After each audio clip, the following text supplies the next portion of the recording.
Me da muchísimo gusto darle la bienvenida a esta nueva emisión de Me Conecto y luego Existo. En esta emisión quiero presentarles a un hombre joven al que admiro y respeto por muchísimas razones. Siempre he admirado y respetado a quienes tienen el valor de contar su historia y de contarla para ayudar a muchos más. Esta es la historia que vamos a escuchar en unos segundos más.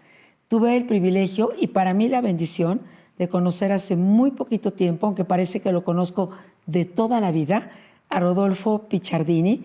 Es un joven apuesto, alto, superportero, que aparte es emprendedor, que ha grabado en plataformas muy importantes como la de TED, acerca de los inconformes que cambian el mundo.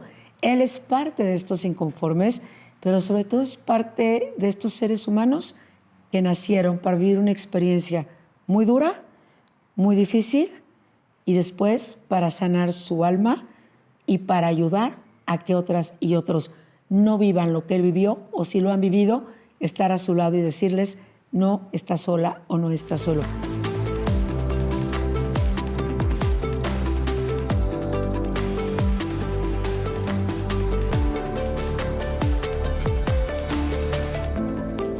Querido Rodolfo, estoy súper feliz de que estés aquí. No, muchas gracias. Muy agradecida. Vean la altura. Yo cuando los saludo me tengo que subir a un banquito o algo así como un escalón, pero lo hago también en mi admiración y mi gran cariño que te tengo.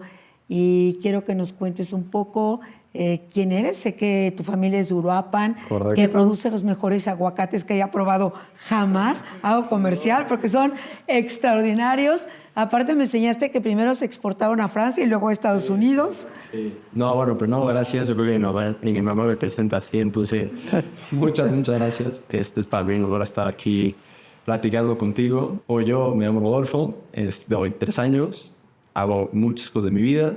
Y bueno, entre ellas, pues, grabo muchos videos, llevo mucho tiempo haciendo videos de porteros. ¿Cuál es tu portero favorito? Yo crecí viendo a José Jesús Corona y el Cruz Azul. Entonces, arriba la máquina, totalmente. Y bueno, eso entre otras cosas, estudio la carrera de Business Intelligence, que es análisis de datos. Estuve un semestre a acabar en la UP y es un poco de mí por encimita. Me da mucho gusto, Rodolfo. Sabemos, me has tenido la confianza de compartirme a mí, pero en otros auditorios, lo que viviste particularmente entre los 11 y los 17 años de edad. Sí. No tienes idea de la importancia que tiene lo que nos vas a compartir, porque hoy en México tenemos una epidemia de consumo de pornografía desde muy cortas edades, y cuando generalmente alguna de nosotros o alguien de nuestra edad ve y lo dice frente a un grupo de jóvenes, inmediatamente escuchamos las risas, se codean, pero lo está diciendo alguien adulto o muy adulto para ellos. Sí. Pero cuéntanos tu historia, compártenos este testimonio, porque vas a ayudar a miles y miles de niñas, niños y adolescentes y probablemente a muchos adultos también. Claro que sí, yo estoy muy consciente y por eso lo hago. No quita que me siga costando la vida todavía, porque todavía lo siento muy cercano y sobre todo las consecuencias aún las sigo viviendo, ¿no? Yo tengo 23, efectivamente soy de Uruapan y nunca he vivido allá, pero todos los veranos fui allá. Y cuando yo tenía como 6 años, un buen amigo de allá, jugando un día en el recreo, me dice: oye, te quiero enseñar una cosa, ¿no? Yo creo que tenía 6 o 7, la verdad es que no estoy seguro, no me acuerdo muy bien, pero yo creo que es el recuerdo más viejo que tengo, o uno de los recuerdos más viejos que tengo. Me lleva al cuarto de mi abuelo, que está como más escondido, era una casa como muy amplia. Me acuerdo que saca su iPod en ese momento y busca YouPorn, ¿no? Y nada, me enseña. Yo en ese momento nada más recuerdo que me fue como muy impresionante, por decirlo de alguna manera, lo que vi. Recuerdo que nada más era una imagen de una mujer como tomada desde abajo. Yo no entendía realmente ni lo que estaba viendo. Y nada, me acuerdo que él se reía y como que le iba dando para abajo y había más y más fotos.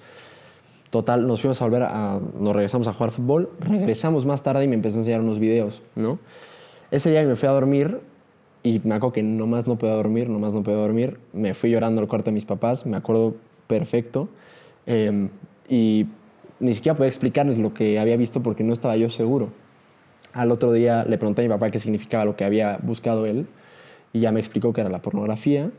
Y se me quedó muy grabado, ¿no? Y yo dije, bueno, nunca vuelvo a ver esto, o al menos así lo sentí. Pero pasó el tiempo y en secundaria, y me perdonarán a lo mejor las expresiones que uso. Adelante, Rodolfo. Pero se empezó a hablar mucho empezó a sonar mucho la palabra, oye, tú ya te la jalas, oye, tú ves porno. Yo creo primero de secundaria, a lo mejor finales de sexto, y sobre todo esta segunda de la porno, yo la tenía clarísima, o sea, yo estaba como me fue muy impresionante, entonces yo dije, no, o sea, la tenía bloqueada, de que no hay manera, no hay manera. Pero esto en mi grupo de amigos y en toda la escuela, que es una escuela de puros hombres, católica, una muy buena escuela, se hablaba muchísimo, muchísimo. Hasta que, bueno, pasó el tiempo, yo creo que en segundo de secundaria, un amigo textual me explicó cómo funcionaba el tema de jalársela, y recuerdo un día hacerlo. Y yo algo que le digo mucho a los chavos cuando platicamos es que tú no entiendes lo que estás haciendo, pero tu cuerpo sí entiende. La sensación la recuerda. Y aquí Mercedes nos podrá platicar mucho más del tema de la dopamina.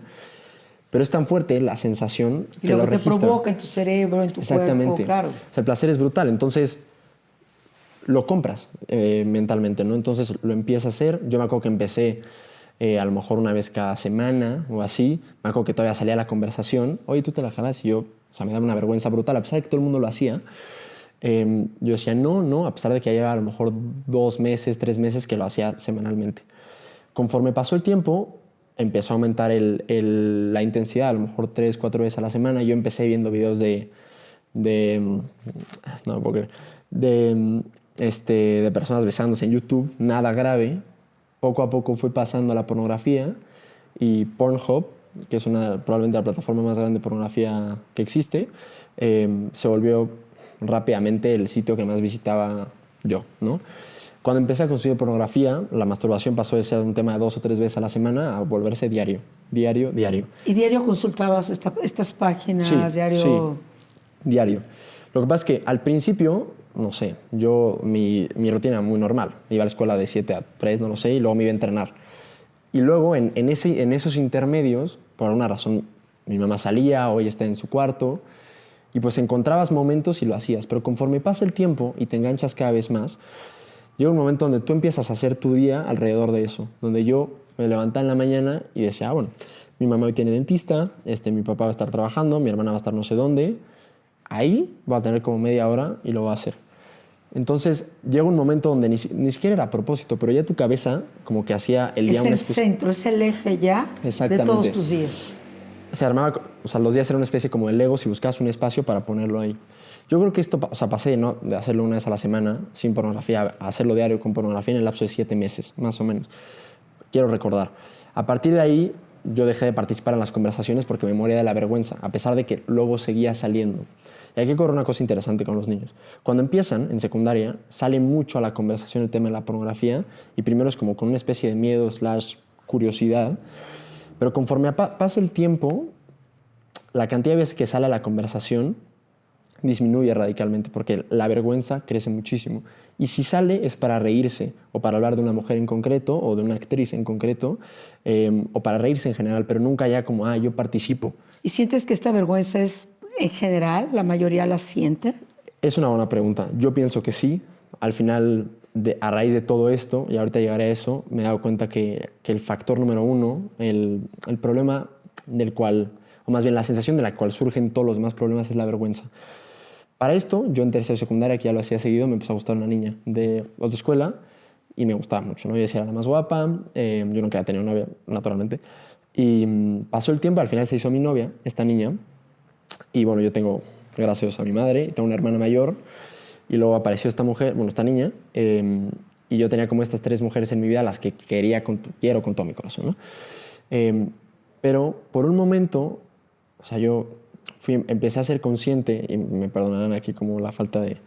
Empecé a ser consciente de que me iba todos los días a meter a mi cuarto, a fantasear y a jalármela, perdón la expresión, con mujeres imaginarias, y luego yo veía a mi exnovia y luego a mi mamá y luego a mi hermana y les decía te quiero mucho, y luego yo, o sea, pensaba, perdón, pero o sea, ¿cómo? ¿Con qué cabeza? ¿No?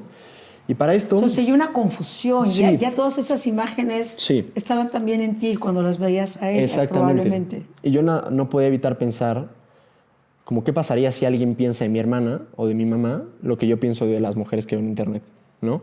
Y esa sensación me consumía. A día de hoy hay momentos que todavía me consume, ¿no? Porque las imágenes no dejan aparecer, de cierto modo, lo platicaba ayer con un amigo, en tu cabeza. Por más que haya pasado mucho tiempo que no lo veas, se te mete al cerebro como un bicho. O sea, de verdad, es como si se volviera parte de ti. Y es una cosa súper frustrante, pero no me quiero adelantar. Pasa el tiempo, yo te digo, tengo novia, voy a la prepa, según yo me sentía el más crack del mundo, era el portero, todo el mundo me veía, según yo, seguramente no era así, pero según yo, para arriba.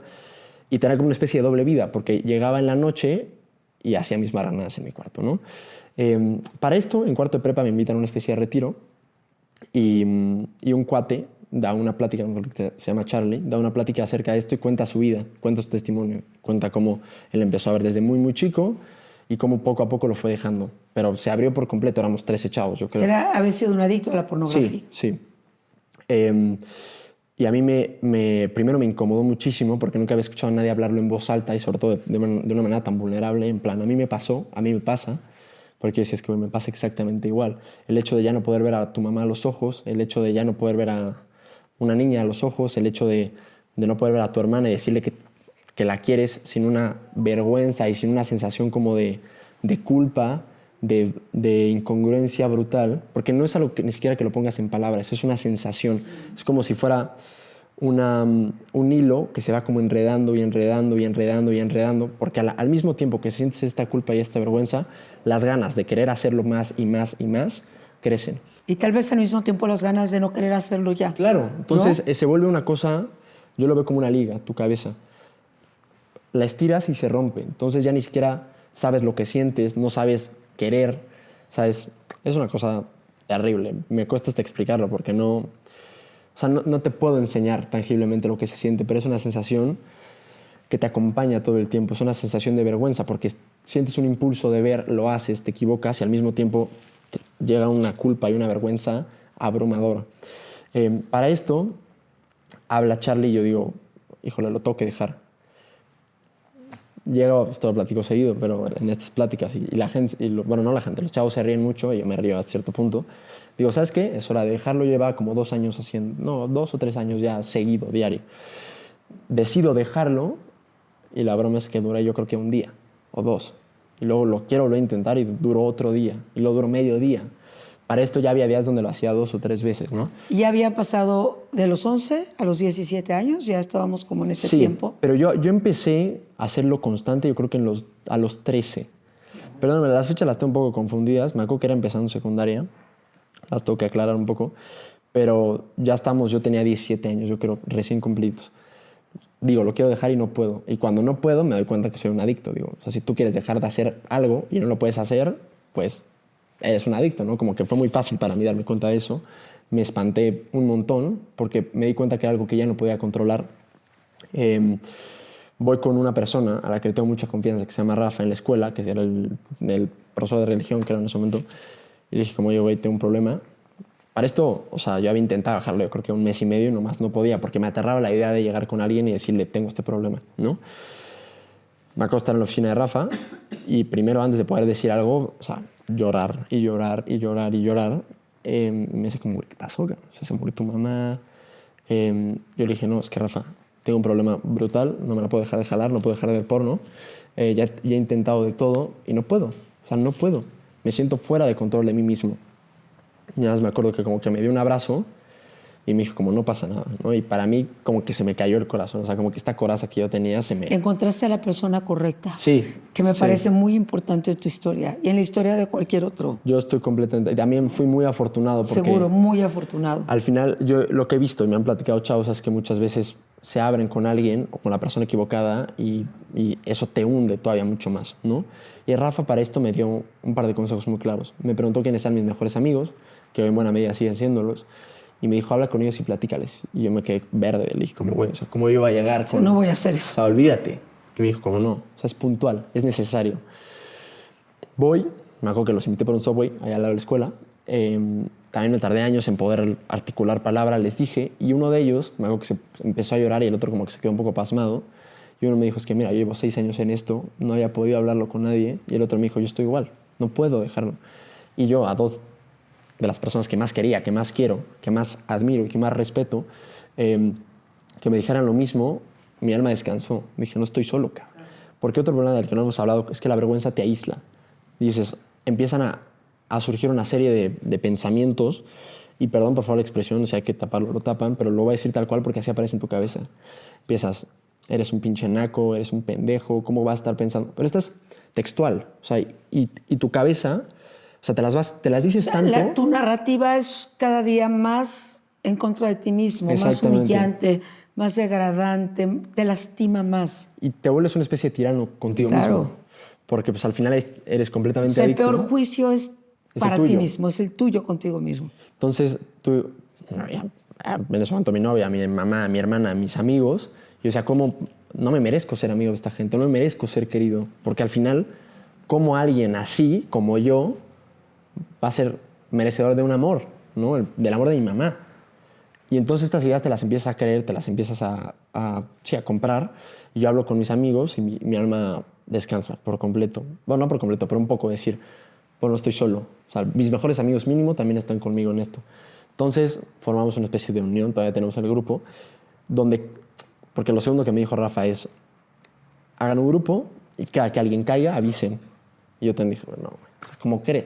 Me dijo, sí. O sea, porque ahí lo que vas a hacer es, pues te vas a tomar mucho más en serio el quererlo dejar. Y bueno, yo sé que esto a lo mejor puede ser un lugar laico, pero no lo voy a dejar de decir porque al final fue parte fundamental y es parte fundamental de mi proceso. Me dijo, pídele ayuda a Dios, güey. O sea, porque solo no puedes. Y yo me di cuenta muy tangiblemente que solo no podía. O sea, dije, pues por más que quiera no puedo, ¿no? Entonces, pues al final con mis amigos empezamos como a intentarlo y yo ahí lo veo como un maratón. O sea, ahí empecé a correr el maratón. Un maratón es larguísimo. Tardé muchísimo tiempo en poderlo dejar. 25,000 veces que duraba 2 semanas. Y yo decía, ya estuve y otra vez. 6 días, 7 días seguidos. Y al final es una carrera de nunca acabar. Sobre todo en los primeros momentos, bueno, no los primeros, perdón, en los primeros años, por así decirlo, porque sí fueron años, donde tú, o sea, lo intentabas y caías, lo intentabas y caías. Y yo hablaba mucho con Rafa y me decía sobre todo, tranquilo, güey, o sea, paciencia. O sea, con el primero que tienes que ser paciente es contigo mismo.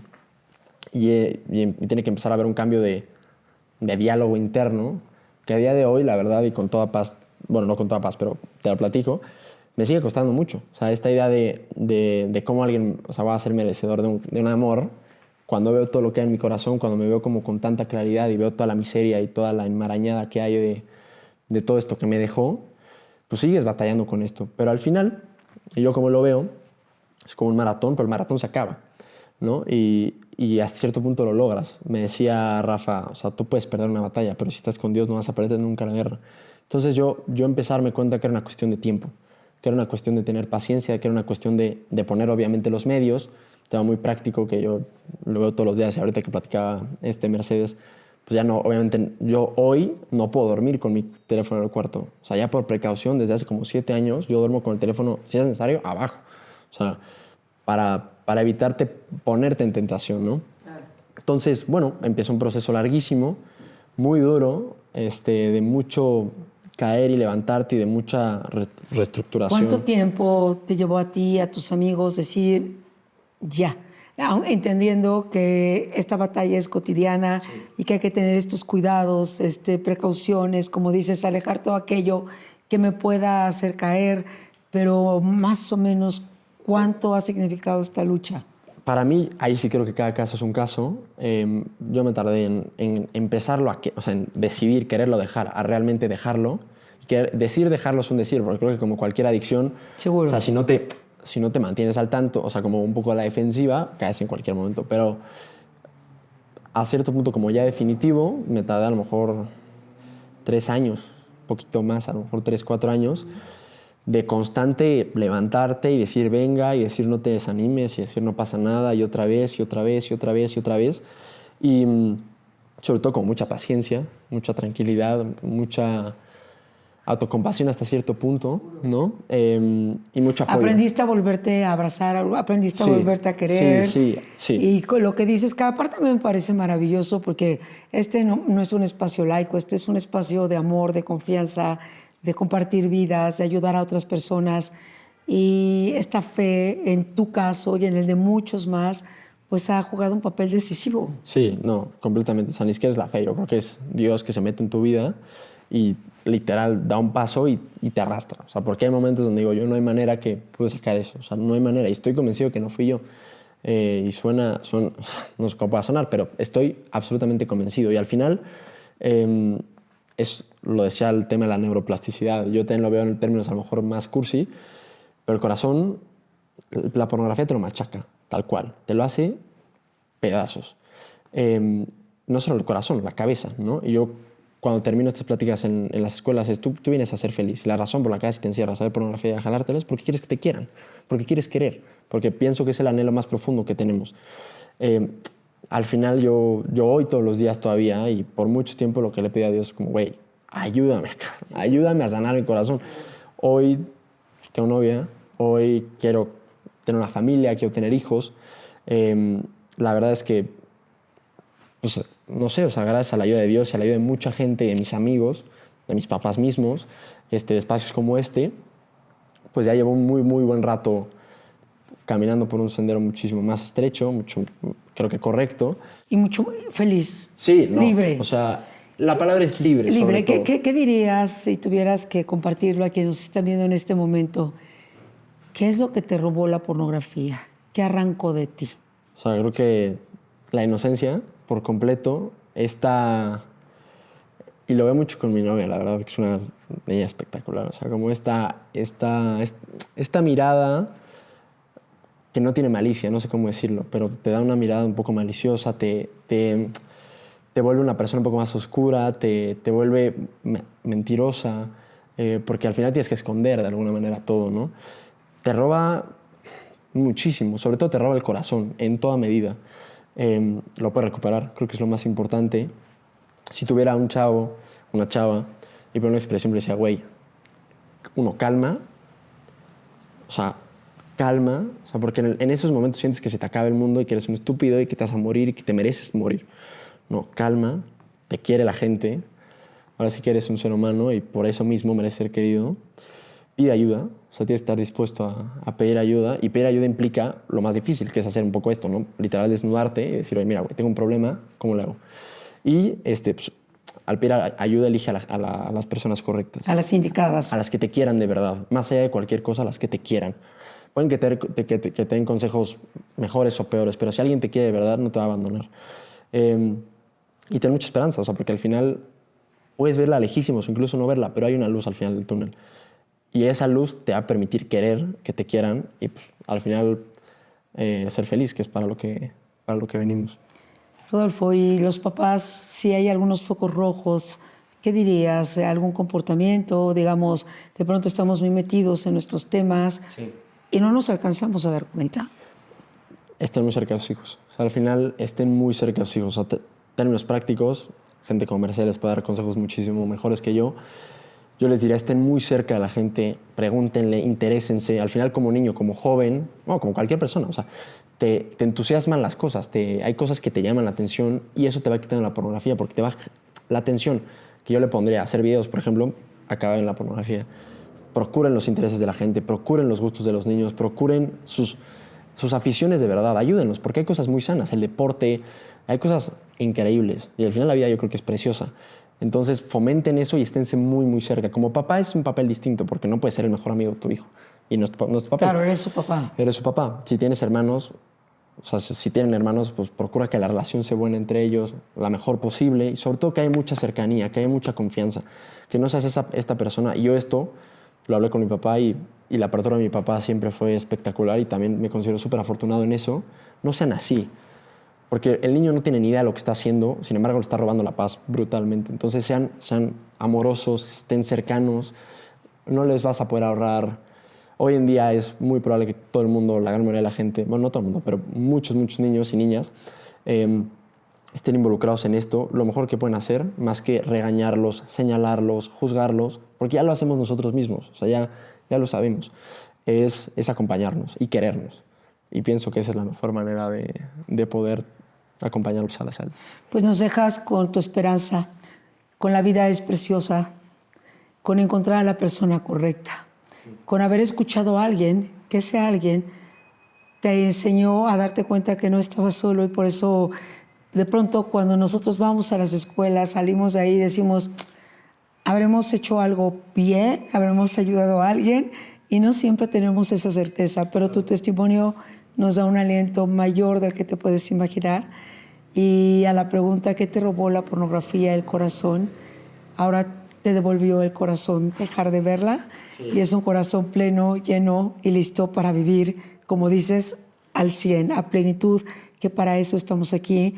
Yo te quiero agradecer por desnudar tu alma, tu corazón, por presentarlo, por compartirlo, porque estoy segura que al escucharte, todos los que tenemos el privilegio y la bendición de escucharte, nos dejas tareas pendientes que hacer y sabes que te queremos mucho, que te admiramos y te respetamos y te necesitamos mucho, porque necesitamos que esta historia tuya se escuche para que los demás o las demás sepan que no están solos, pero también sepan que hay esperanza y que cuesta, como todo cuesta, los desafíos, pero hay una luz que siempre está al final de ese túnel si luchamos por encontrarla, pero siempre nos espera ahí. Muchas gracias. Así de que te termino una reflexión. Esta mañana leía, me encanta leer, y estaba leyendo el libro más reciente de Javier Cercas, que va y le piden en el Vaticano que le haga una entrevista al Santo Padre. Dice, ¿por qué me lo piden a mí si soy el más ateo? Y aparte soy muy peligroso, les dice Javier Cercas. Y solo lleva, el eje central de su libro es hacerle una sola pregunta al Santo Padre, que su madre le ha encargado. Y tú has hablado mucho de tu mamá en este diálogo. Y le dice la mamá, solo quiero que le preguntes algo al Santo Padre. Si es cierto que algún día, cuando yo muera, me encontraré con tu Padre. Si es cierta la resurrección. Y entonces Javier Cercas, cuando ya va a terminar el libro, finalmente se da ese encuentro con el Santo Padre, de regreso en un vuelo. No voy a contar más para que la gente lea un libro, que es un libro extraordinario, y le hace esta pregunta. Y dice, nunca me esperé su respuesta. Y con una sencillez extraordinaria, voltea y me dice, absolutamente sí. Dile que absolutamente sí. Y que lo más importante es la esperanza.